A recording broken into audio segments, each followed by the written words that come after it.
नमो अरिहन्ताणं नमो सिद्धाणं नमो आयर्याणं नमो उवझायाणं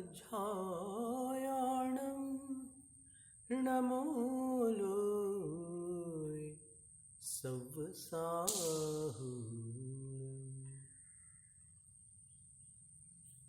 नमस्ते महर्षि। वंदना माता जी, वंदना माता जी, वंदना माता जी।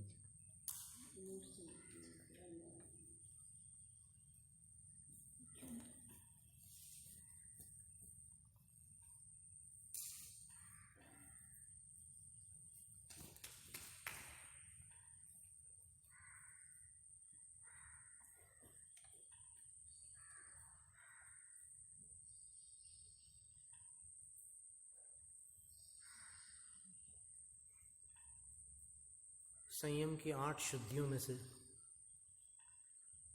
7 का अपन ने वर्णन पढ़ा है। तत्वार्थ वार्तिक में आचार्य अकलंक भट्ट स्वामी ने उसका बड़ा सुंदर वर्णन किया।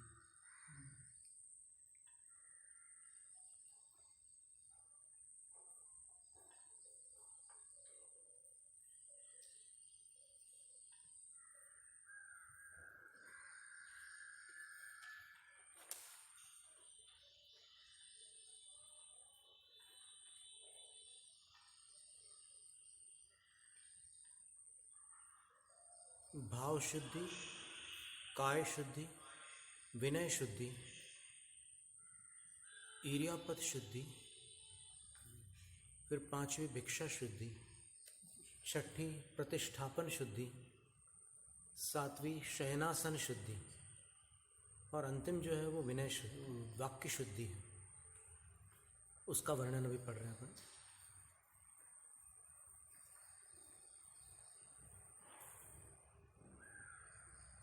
वाक्य शुद्धि पृथ्वी कायिकारभादि प्रेरण रहिता। पृथ्वी कायिकारंभादि प्रेरण रहिता। पृथ्वी काय का अधिक संबंधी जो स्थावर काय हैं उनके आरंभ से रहित होती है वचन शुद्धि। यानी साधु की वाणी में ऐसे वचन नहीं निकलते जिससे पृथ्वी, जल, अग्नि, वायु, वनस्पति, कायिक जीवों का विघात हो। ऐसी प्रेरणा नहीं निकलती। फिर तो साधु पानी छोड़ना या गड्ढा खोदो ये सब कभी बोल ही नहीं सकते। क्या कर रहे हो तुम, कपूर नहीं जला रहे हो, ये वचन वर्जित है। वाक्य शुद्धि का वाक्य शुद्धि में निषिद्ध है। प्रेरण रहता, प्रेरणा से रहित है। और परुष निष्ठुरादि पर पीड़ा कर प्रयोग निरुत्सुका। परुष और निष्ठुर आदि 10 प्रकार के जो वचन हैं और दूसरों को पीड़ा पहुंचाने वाले वचन हैं, उनका प्रयोग करने के प्रति वाक्य शुद्धि उत्सुक नहीं होती, कभी उत्साहित नहीं होती कि ऐसा वचन बोला जाए। ज्ञान में और फिर क्षमता में सब कुछ होते हुए भी प्रयोग के प्रति निरुत्सुक रहती है। व्रतशील देशनादि प्रधान फला। व्रत और शील की देशना आदि है प्रमुख फल जिसका, ऐसी वो वचन शुद्धि होती है। हित मित मधुर मनोहरा। वह हितकारी होती है, मित यानी सीमित होती है, और मधुर यानी सुनने में मीठी होती है वचन शुद्धि। और इन तीनों कारणों से मनोहर होती है, मन को हरती है। मधुर जो है वो कर्ण मधुर है, और हित मित और मधुर होने के कारण मनोहर है, मन को हरने वाली है। ऐसी वचन शुद्धि होती है। तो संयतस्य योग्या तदधिष्ठाना ही सर्व संपदः, और वह वचन शुद्धि संयत के योग्य वचन बोलने वाली होती है। संयत के अयोग्य वचन वचन शुद्धि में नहीं आते। ऐसे कुछ उदाहरण भी आते हैं अन्य शास्त्रों में कि सत्य होते हुए भी ऐसे वचन नहीं बोलना जिससे किसी को पीड़ा पहुंचती हो। कोई विपत्ति में पड़ जाए वो तो बहुत दूर की बात है, वो तो अणुव्रतों में छोड़ दिया। अणुव्रतों में सत्यमपि विपदे न वदति, किसी को विपत्ति में डालने वाला सच भी नहीं बोलना, ये अणुव्रत है। और महाव्रत में क्या है कि ऐसा सच भी नहीं बोलना जिससे किसी को ठेस लगे। जैसे इसमें उदाहरण दिए हुए हैं कि तू तो रागी का रागी रहेगा, तेरे बस का काम नहीं है, तू उधर बैठ, हम लोग कर लेंगे। इस प्रकार के जो वचन होते हैं, अभी 10 वचनों का अपन थोड़ा सा और अवलोकन कर लेंगे अन्य ग्रंथ से कि ये 10 प्रकार के वचन कौन से हैं जिनको साधु नहीं बोल सकते अगर उनको अपने वचनों की शुद्धि रखनी हो तो। और इस शुद्धि से ही वो अपहृत से उपेक्षा संयम में जा सकते हैं। इन 8 शुद्धियों के बिना आज तक कोई भी शुद्धोपयोग को प्राप्त नहीं हुआ, उपेक्षा संयम में नहीं जा सके। और उपेक्षा संयम में जो नहीं गए वो निर्वाण को भी प्राप्त नहीं कर सके। सारे उपेक्षा संयमी निर्वाणगामी नहीं होते। जैसे बलराम थे, उपेक्षा संयमी थे, 6 महीने तक पद्मासन में बैठे हैं और शीतकाल में उनके ऊपर ऐसे बर्फ गिर रही है कि लगता है कि ये बर्फ के पहाड़ हैं। कोई पहाड़ है उनके ऊपर बर्फ गिरी है और थोड़ा मनुष्य ऐसा आकार लग रहा है, ऐसा लगता था। वो 100 वर्ष तक उन्होंने तपस्या की लेकिन मोक्ष नहीं गए। वो जिनकल्पी साधु थे और मुख्य रूप से उपेक्षा संयमी थे, क्योंकि उपेक्षा संयमी भी कदाचित अपहृत संयम में तो आते ही आते हैं। आहार के लिए जाते हैं तो तीर्थंकर भी अपहृत संयमी होते हैं ना। आहार, पिच्छिका, कमंडल आदि कुछ भी प्रयोग में करेंगे तो वो अपहृत संयम में आएगा। उपेक्षा संयम में तो 3 गुप्तियां ही होती है और कोई उसका दूसरा भंग ही नहीं है। पर फिर भी यहाँ पर पंचम काल में इस काल के योग्य धर्म ध्यान रूप उपेक्षा संयम हो सकता है। यानी वो बुद्धिपूर्वक शुभ और अशुभ में न जा करके ध्यानस्थ हो जाएं तो फिर वो त्रिगुप्ति में गुप्त होकर के उपेक्षा संयमी हो जाते हैं कुछ काल के लिए, जगन्य रूप से सही। चौथे काल जैसे तो संभव नहीं, क्योंकि उपेक्षा संयम के प्रधान स्वामी तो दीर्घ संगननधारी बताए गए हैं। उपेक्षा संयम किनको होता है? तो फिर वो नाराज, वज्र नाराज और वज्र वृषभ नाराज संगनन वाले मुनिराजों को होता है। तो फिर ये प्रथम 3 संगनन, बाकी जो है फिर भी गौण रूप से हो सकते हैं। हाँ जी। जैसे आपने ये अभी परुष निष्ठुर आदि जो 10 प्रकार के बताए, ये अलग है। वो जो 10 प्रकार के वो भाषा के भेद है वो अलग है। 10 प्रकार के सत्य वचन भिन्न है, 9 प्रकार के अनुभय वचन भिन्न है और 10 प्रकार के अभाष्य वचन भिन्न है। ऐसे 29 प्रकार के वचन होते हैं। उनमें से 10 त्याज्य होते हैं, 10 अनुभय की श्रेणी में आते हैं और 10 सत्य की श्रेणी में आते हैं। ये किस में मिलेगा पढ़ने के लिए? ये मूलाचार में भी है, मूलाचार प्रदीप में भी है। मूलाचार में आमंत्रणी आदि भाषा नहीं है क्या? आमंत्रणी है पर 9 प्रकार, 30 10 प्रकार के सत्य भी तो है ना। जीवकांड में भी है।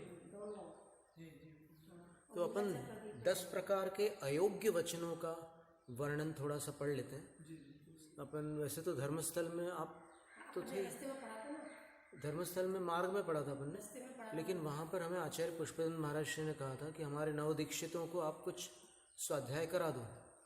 तब हमने कुछ दिनों तक उनको ये 10 प्रकार के वचन बताए थे धर्मस्थल में, उनके ही स्थान पर। हाँ जी, उनके स्थान पर जाकर के हमने बताया था। तो वहाँ पर कौन से महाराज थे? प्रमुख सागर महाराज थे, उनके साथ प्रमुख सागर प्रसंग सागर महाराज जी थे प्रसन्न और बाकी 9 दीक्षित। तो ये 10 प्रकार के वचन। और आचार्य कहते हैं कि अगर वचन शुद्धि होती है तो उससे क्या परिणाम निकलता है, उसका क्या परिणाम निकलता है। तो आचार्य कहते हैं तदधिष्ठाना ही सर्व संपदा, सभी संपदाओं का आधार वचन शुद्धि है। और ये वचन शुद्धि अतिथि संविभाग व्रति अपनी भूमिका के अनुरूप चौके में पालता है।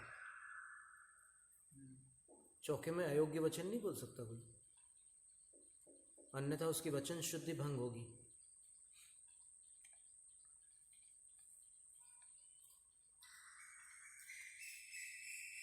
कई बार कोई बहुत अच्छी चीज़ बनी हो और कम मात्रा में बनी हो और असावधानी से वो ऐसी हो जाए कि दे ना पाए साधु को, तो जो बनाने वाला है उसका संतुलन दूषित होता है, लेकिन फिर भी उसको वचन शुद्धि की प्रतिज्ञा को निभाना पड़ता है।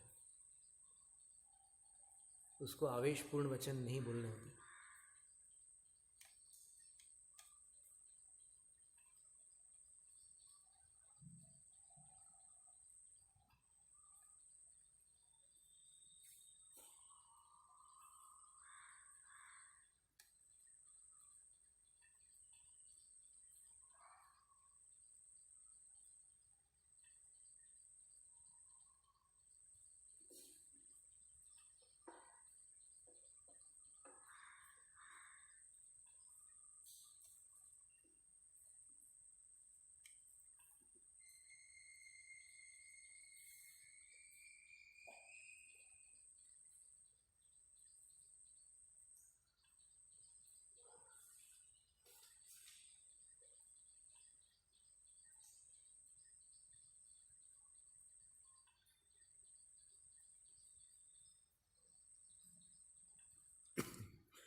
भाषा समिति में सत्य वचन के 10 भेद दिए हैं और भाषा समिति में ही मूलाचार प्रदीप में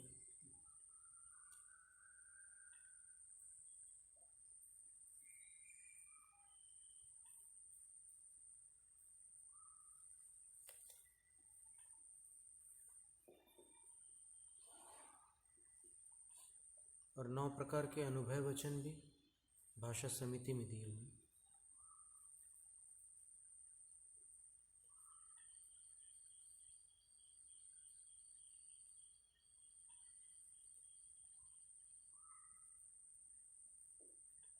अब 10 प्रकार के अशुभ वचन बताते हैं। कर्कशा कटुका भाषा, परुषा निष्ठुरा गदा, परप्रकोपिनी मध्य, कृशाभिमानिनी च गीः, तथा नयकरा छेदं करी भूतवधंकरी, निंदीमा दशधा भाषा, त्याज्या निंद्या घकारिणी।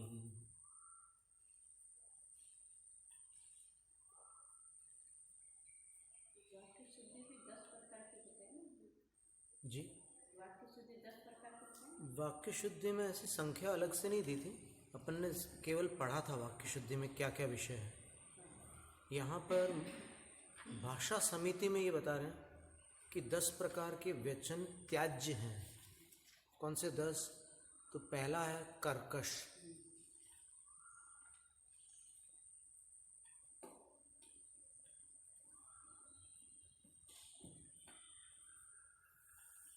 कर्कश वचन की परिभाषा बता रहा, उदाहरण दे करके। तम मूर्खस्तम बलिवर्दो न किंचित वेत्सि रेषठ, संताप जननी त्याज्या यागी सा कर्कशोच्यते। तू मूर्ख है, तू बैल है, अरे शठ दुष्ट, तू कुछ भी नहीं समझता। इस तरह की संताप को उत्पन्न करने वाली वाणी कर्कश वाणी कहलाती है। फिर कटुक वाणी कौन सी है? कुजातिस्तं च निर्धर्म इत्यादि वचनं ह्य उद्वेग जननी भाषा कटुका सामतागमे। तू कुजाति है, तू धर्म शून्य है, इत्यादि जो वचन उद्वेग को उत्पन्न करते हैं। प्रथम वचन कौन से थे? संताप को उत्पन्न करने वाले, वो कर्कश थे, और ये उद्वेग को उत्पन्न करते हैं। अब उद्वेग का अर्थ क्या होता है? त्रसी उद्वेजने, भय।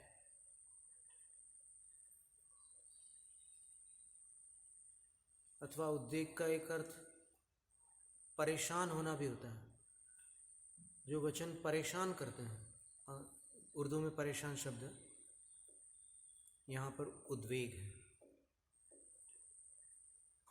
त्रसी उद्वेजन एक धातु है ना, और इसका प्रयोग इष्टोपदेश ग्रंथ में आता है। नहीं, उद्वेज कहाँ पर आता?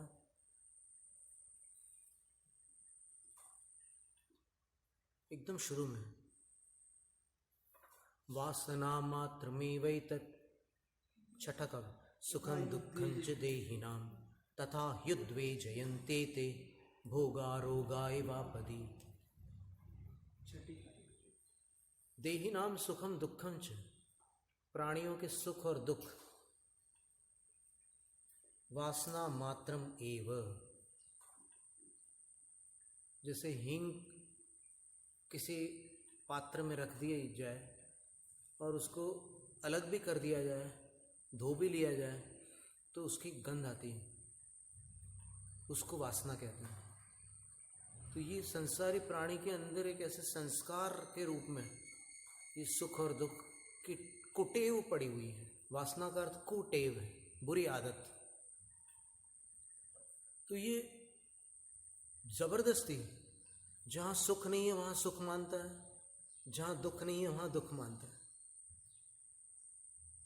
इसको आदत पड़ी हुई है, इसलिए वो फिर लोक में रूढ़ हो गया वैसा कि ये दुख है और ये सुख है।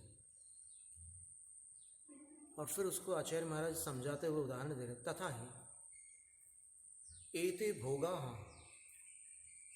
रोगा एवं उद्वेजयंती आपदी।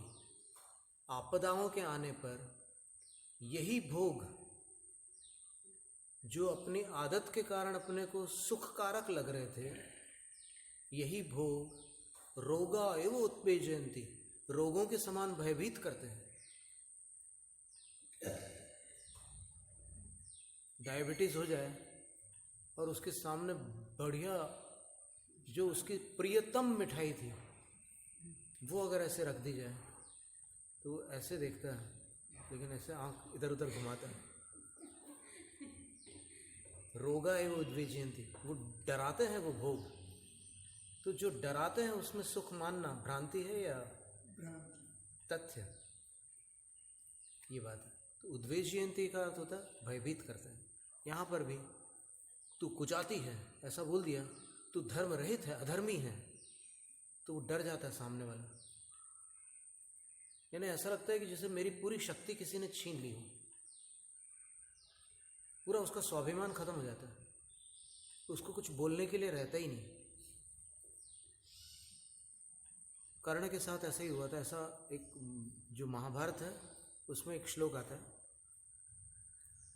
जब द्रौपदी स्वयंवर में वो लक्ष्य भेदन करने की अनुमति नहीं मिलती कर्ण को, तो कर्ण कहता है सूतो वा सूत पुत्रो वा यो वा को वा भवाम्यहम् कर्मायत्तं हि मज्जन्म दैवायत्तम ही मज्जन्म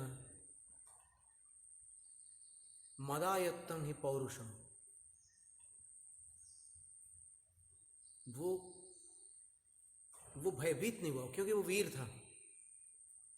उन शब्दों को सुनकर उसने उत्तर दिया कि मैं चाहे सूत हूं, चाहे सूत पुत्र हूं, या जो कुछ भी हूं, मेरा जन्म भाग्य के अधीन था, लेकिन मेरी धनुर्विद्या मेरे पुरुषार्थ के अधीन है। ठीक है, आप अनुमति नहीं देते तो मैं जाता हूं, छोड़ देते। फिर अंत में पता चलता है कि कर्ण जो था सूत पुत्र नहीं था।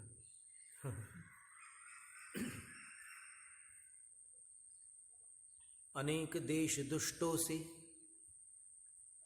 तुम आचार परांगमुख इत्यादि यद्वचो मर्म चालनी परुषात्र सा।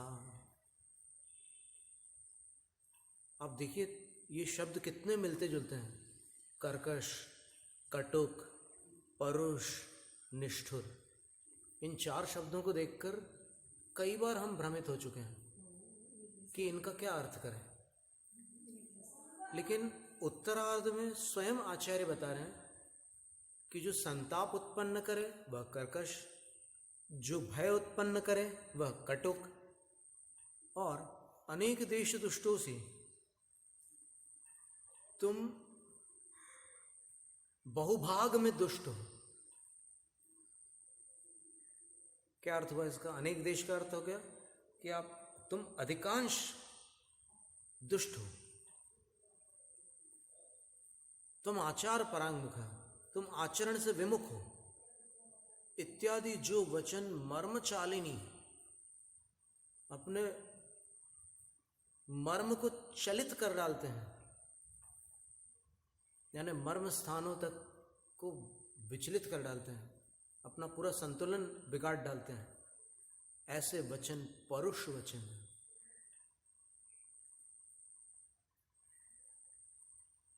परुष का अर्थ कठोर होता है। फिर निष्ठुर भाषा, चौथी है निष्ठुर। पहली कौन सी थी? कर्कश, दूसरी कटुक, तीसरी परुष, और चौथी निष्ठुर है। त्वामहं मारयिष्यामि कर्तयिष्यामि ते शिरः इत्यादि ब्रूयते वाक्यं यत्सा भाषात्र निष्ठुरा। मैं तुझे मार डालूंगा, मैं तेरा सिर काट डालूंगा, इत्यादि जो वचन बोले जाते हैं वह भाषा निष्ठुर भाषा कहलाती है।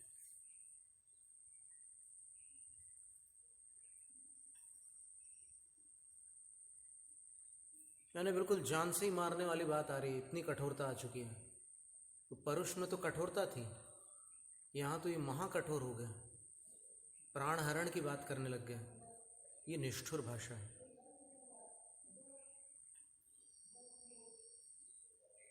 फिर पर प्रकोपिनी भाषा, दूसरों को प्रकोपित करने वाली भाषा जो है पर प्रकोपिनी, उसका उदाहरण और उसकी परिभाषा बता रहे हैं। किंते तपोत्र निर्लज्जस तम रागी हसनोद्यतः इत्यादि कोपकृत वाक्यम यत्सागी ही परकोपिनी।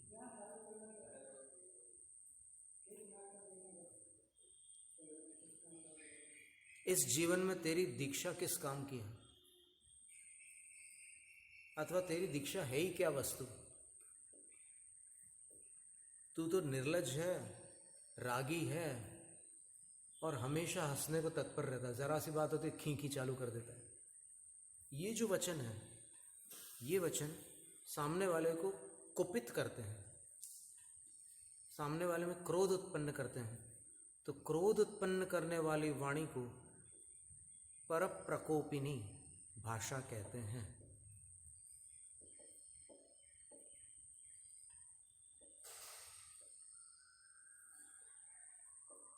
एक मध्य कृषा भाषा है।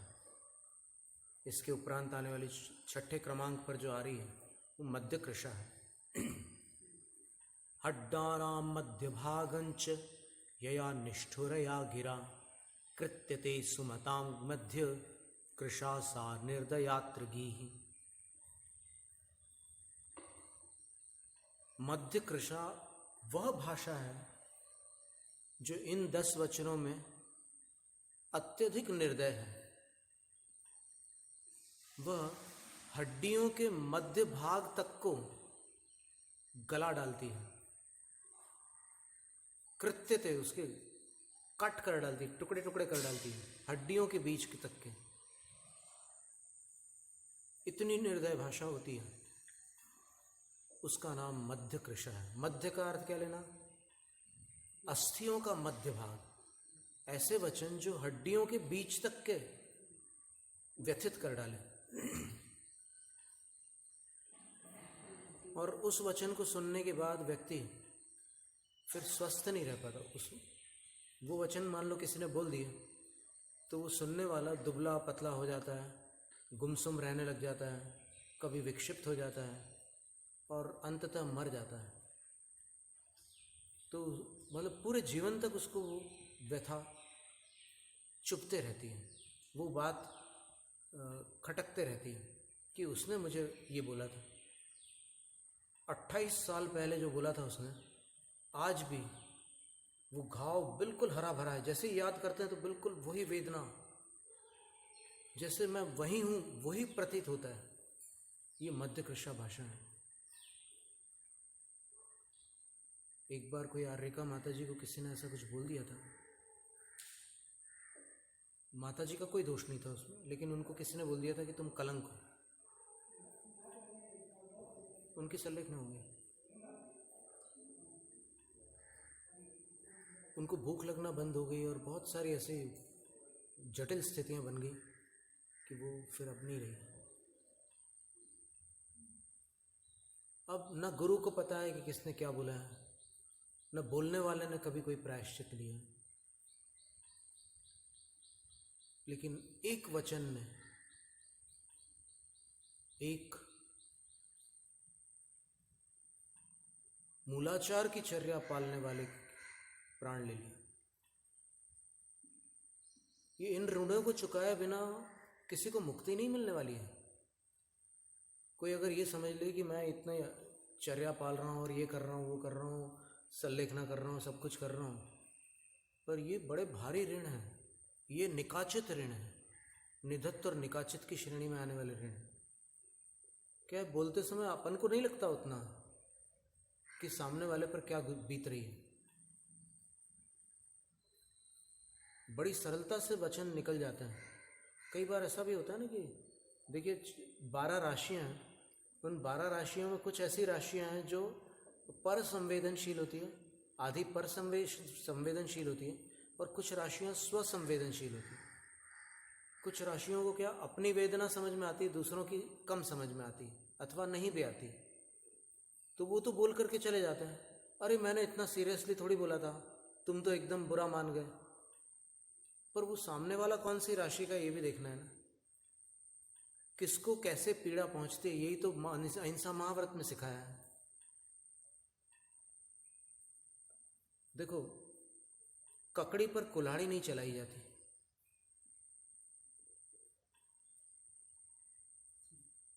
और लकड़ी पर रेजर नहीं चलाया जाता।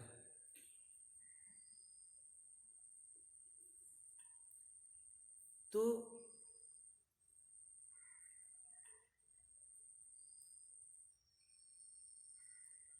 लकड़ी चाकू से नहीं कटती, जैसे ककड़ी चाकू से कट जाती है। तो इतना विवेक रखने की आवश्यकता है।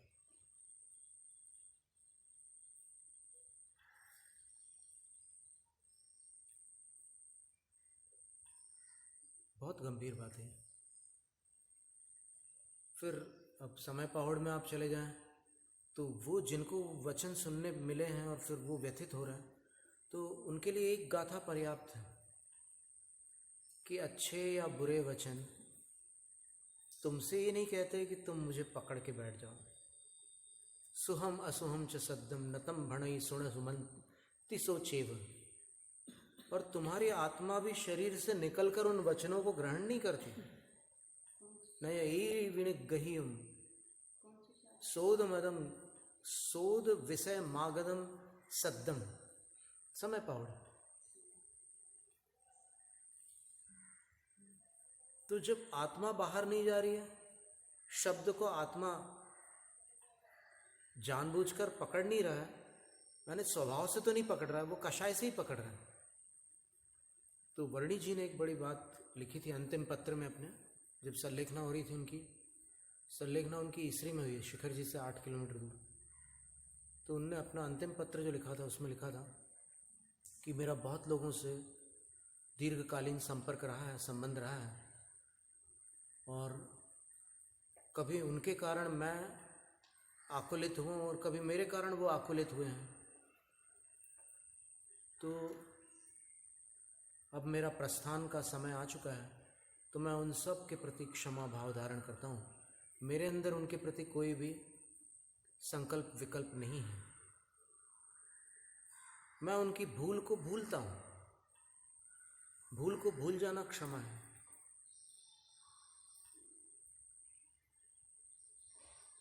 मैं उनकी भूल को भूलता हूँ, और उनसे जो मुझे ठेस लगी है उसको तो मैंने क्षमा कर दिया। अब मुझसे जो उनको ठेस लगी है उसको वे भी क्षमा कर दे। परमार्थतः, फिर अंत में एक बड़ा सबसे महत्वपूर्ण वाक्य वो अंत में लिख रहे हैं, परमार्थतः जिनको भी ठेस लगी है वो ठेस अपनी कषाय के कारण लगी है। ठेस किसको लगती है? आत्मा को या अहंकार को? कोई कुछ भी बोलता है अपने को, तो अपने को बुरा कब लगता है?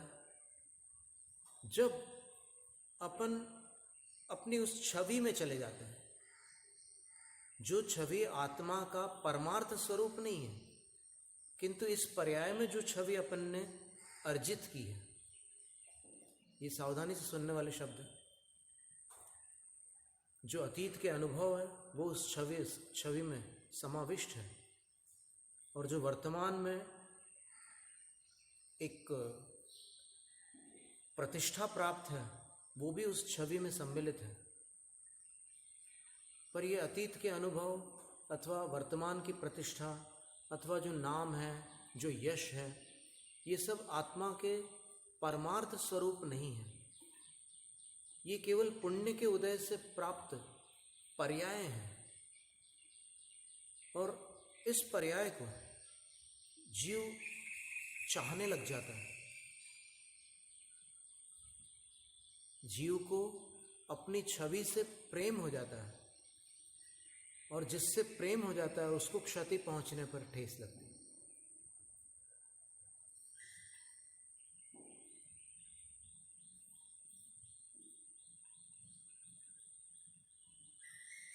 सुकुमार स्वामी ने शालिनी के बारे में कोई भी अनिष्ट संकल्प विकल्प क्यों नहीं किया? क्योंकि शरीर का राग उनका टूट चुका था। इसलिए वो जो कुछ भी कर रही है इसके प्रति कर रही है। मेरा रत्नत्रय, मेरा धर्म, मेरी विशुद्धि और मेरी क्षमा सुरक्षित।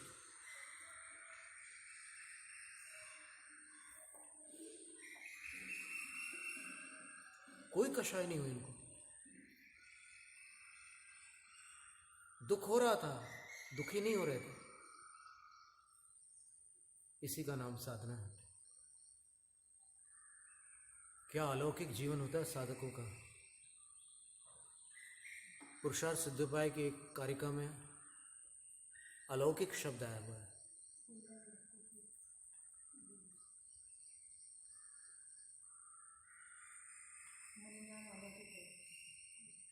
वो पूर्वार्ध का स्मरण करना।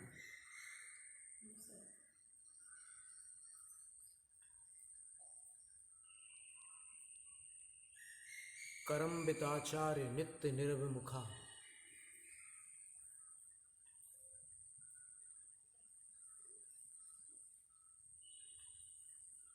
देखें,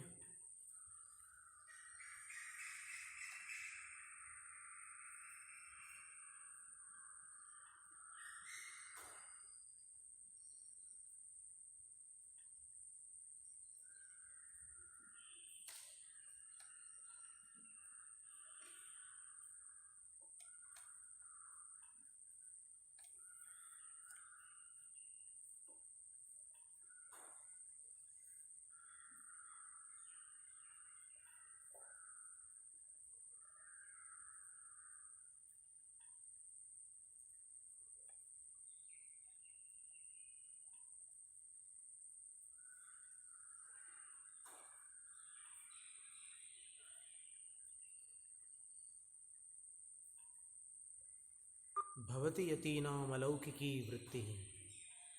अंतिम चरण उसका ये है।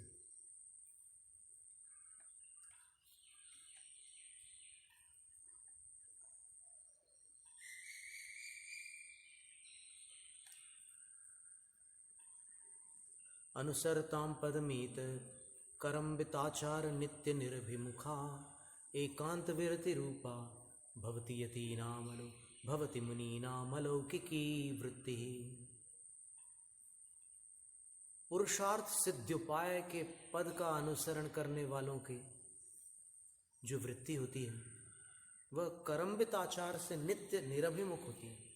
अभिमुख नहीं होती कभी भी पापाचार की, पापाचार से विमुख होती है उनकी प्रवृत्ति। एकांत विरति रूपा, सर्वथा त्याग रूप होती है साधुओं की प्रवृत्ति। और उन मुनियों की वृत्ति अलौकिकी भवति, अलौकिक हो जाती है।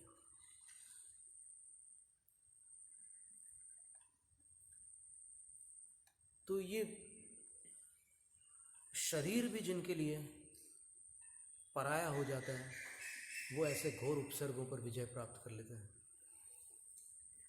जो ईगो है, संकल्प विकल्प है, जिसको अहंकार कहते हैं, उसको तो वो ध्यानाभ्यास से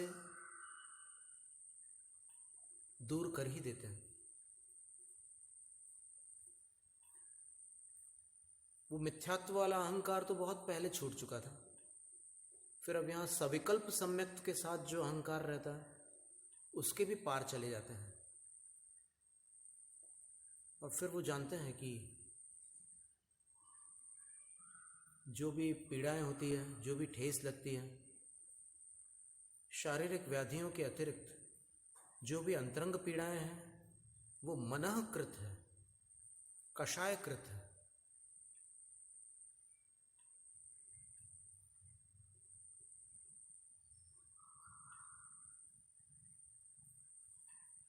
कोई आपका परम भक्त हो और किसी अन्य से प्रभावित होकर उसका मन बदल जाए और वो आपके साथ पूर्व जैसा व्यवहार ना करे तो कैसा लगता है? यहाँ परीक्षा होती है। और यदि आपने वो भावित किया है, निर्ममत्व को अगर आपने भावित किया है, तो फिर आपको तत्काल वो ध्वनि आएगी अंदर से, जिनवाणी माँ की, कि अनादिकाल से कितने मिले, कितने बिछड़े, कितने मित्र बने और वही मित्र कितनी बार शत्रु बन गए। तो अगर आज कोई इस जीवन में मेरे सामने ऐसा प्रत्यक्ष बर्ताव करता है तो जो मैंने आगम में पढ़ा था वो मुझे उसका प्रैक्टिकल दर्शा रहा है। तो थैंक यू, बहुत अच्छा, तुमने परिचय दिया अपना, मुझे प्रसन्नता हुई। अब तक मैं अपरिचित था, तुम तो जो थे सो थे, लेकिन मुझे अब तुम्हारा परिचय मिल गया, बड़ी प्रसन्नता हुई। कोई पीड़ा नहीं। एक ही घटना एक नजरिए से देखने से गमगीन बना देती है, दूसरे नजरिए से देखने से वैराग्य उत्पन्न करती है, और तीसरे नजरिए से देखने से ज्ञान प्रदान करती है। जो अज्ञान था उसका निवारण करती है वो घटना। तो अपन स्यादवादी है ना, तो तुरंत दूसरा नय क्यों नहीं लगा लेते? एक ही नय से अपन क्यों जी रहे हैं? एकांगी दृष्टि को एकांतवाद कहते हैं, और एकांतवाद में केवल एक नय होता है, दूसरा नहीं होता है, तो वो दुख का कारण होता है। और प्रतिक्रमण केवल रात्रिक और दैवसिक नहीं है। आप देखिएगा 22 तीर्थंकरों के काल में प्रतिक्रमण क्या था। जब कभी आभास होता था कि मेरे से कुछ स्खलन हुआ है, तस्मिच्छा में दुक्खड़म, तत्काल प्रतिक्रमण कर लेते थे और शुद्ध हो जाते थे। इस काल में कह दिया कि नहीं, आपसे दोष हुए हो या ना हुए हो, करना ही होगा प्रतिक्रमण। उसका हेतु है, क्योंकि इस काल में वक्र जड़ जीव है, वक्र भी है और जड़ भी है, यानी उतनी चेतना उतनी संवेदना नहीं है जितनी होती थी पहले, तो इसलिए जड़ कहते हैं।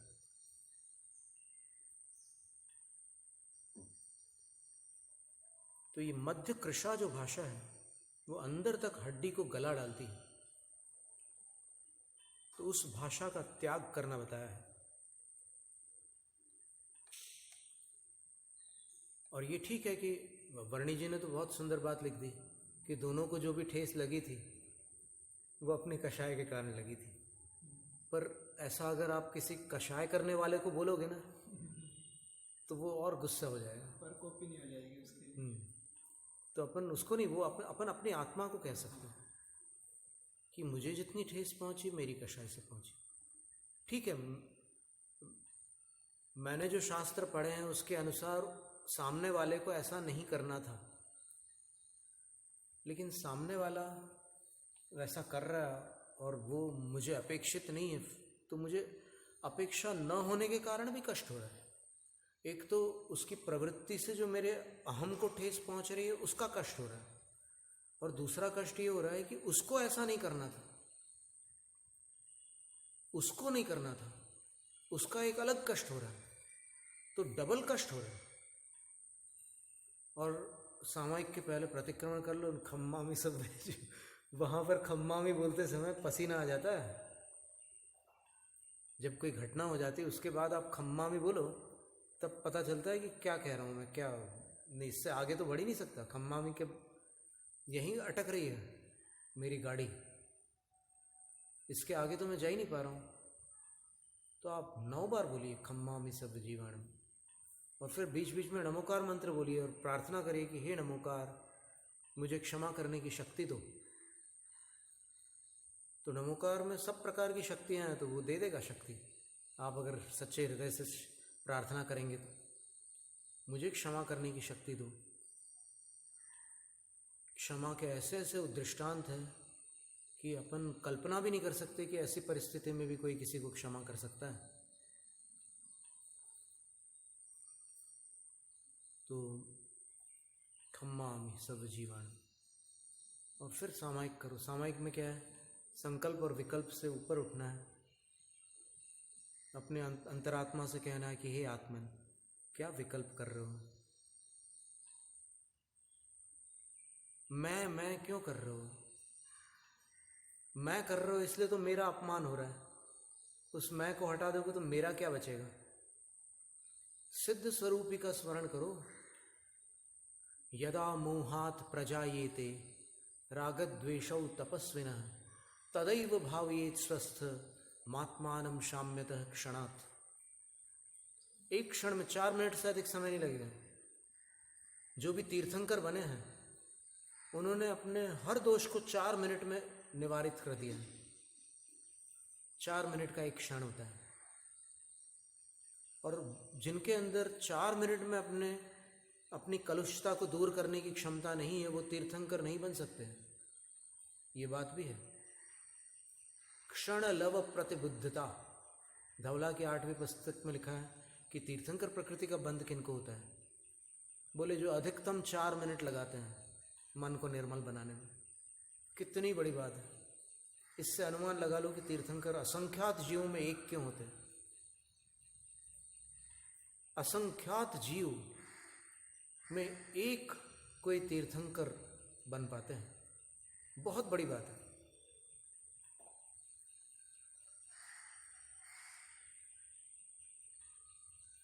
विषयासक्ति का तो त्याग कर दिया, अब कषायासक्ति का त्याग कर रहे हैं।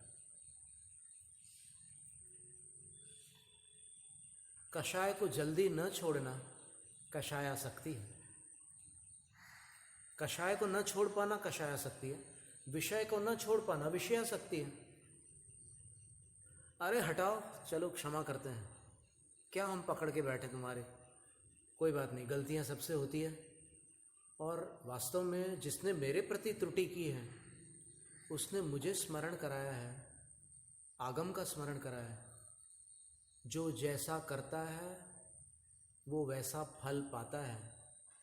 उसने स्मरण कराया कि मैंने किसी के साथ ऐसा किया था, इसलिए ये अपराधी नहीं है। मुझे मेरे अपराध का जो ऋण मेरे सिर पर था उससे मुझे इसने छुड़ा दिया। ये मेरा ऋण मोचक है, इसलिए मैं इसका आभारी हूं। ये धन्यवाद का पात्र है, वैर का पात्र नहीं है। कितनी अद्भुत बात है। क्षमा कर दिया। फिर काल के दोष से इस पंचम काल में मान लो कभी कोई ऐसी वेदना है जो सहन होती ही नहीं है, तो उस समय फिर भगवान के सामने जाकर के रो लिया और भगवान से प्रार्थना की कि हे भगवान मुझे और बल दीजिए। ऐसा कर करके फिर अपन छोटे बनकर, भक्त बन करके, जैसे ध्यान से अपन नहीं कर पा रहे, ध्यान में उतना अपना काम नहीं हो रहा है, तो फिर अपन भक्ति में जा सकते हैं। अपने सामने मार्ग तो बहुत सारे हैं, ध्यान है, भक्ति है, सेवा है और ज्ञान है। ज्ञान की आराधना भी बहुत निर्मल बनाती है। तो ज्ञान, ध्यान, भक्ति, सेवा, कोई भी उपाय अपन ने पकड़ लिया और उस उपाय से अपने मन को अपन कलुष से, कलुषता से मुक्त कर सकते हैं। तो इसके उपरांत और जो भाषाएं हैं उनका वर्णन अपन आगे देखेंगे। आज अपन ने 6 भाषाओं का वर्णन पढ़ा है जो त्याज्य हैं। जैनम जयतु शासनम।